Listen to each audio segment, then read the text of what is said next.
l'article 423-1 de plein droit من حقك تشد بهم الوراق. الاخوه الاخوات السلام عليكم.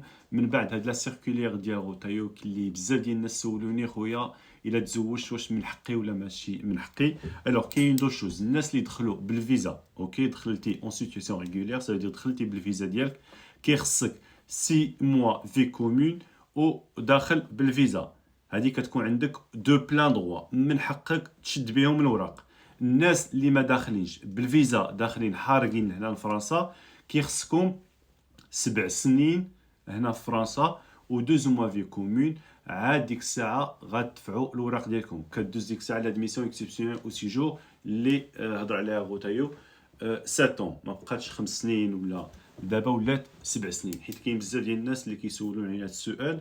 واش واحد المحامي قال بان الناس اللي غادي يتزوجوا خصهم 5 ans لا 7 ans 7 سنين الاخوان ماشي 5 سنين هنا في فرنسا باش تدفع الوراق ديالك دو لادميسيون اكسبسيونيل او سيجور 7 سنين.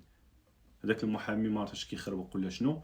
المهم الناس اللي عندهم داخلين بالفيزا كيتزوج ما كايناش واحد لا بيريود واش 3 سنين ولا عام ولا المهم جيتي لفرنسا بالفيزا ديالك لقيتي الزوجه ديالك ولا لقيتي الزوج ديالك داخل بالفيزا و عندك 6 موا في كومون عندك الحق تشدهم دو بلان دروا. ما جيتيش بالفيزا كيخصك 7 ans دو بريزونس هنا في فرنسا و 2 موا في كومون. هادشي اللي كاين الاخوه الاخوات. هاد لا فيديو بارطاجيوها الناس باش يعرفوا هاد الانفورماسيون وهادشي اللي كاين ونتمنى خير ان شاء الله. والسلام عليكم ورحمه الله تعالى وبركاته.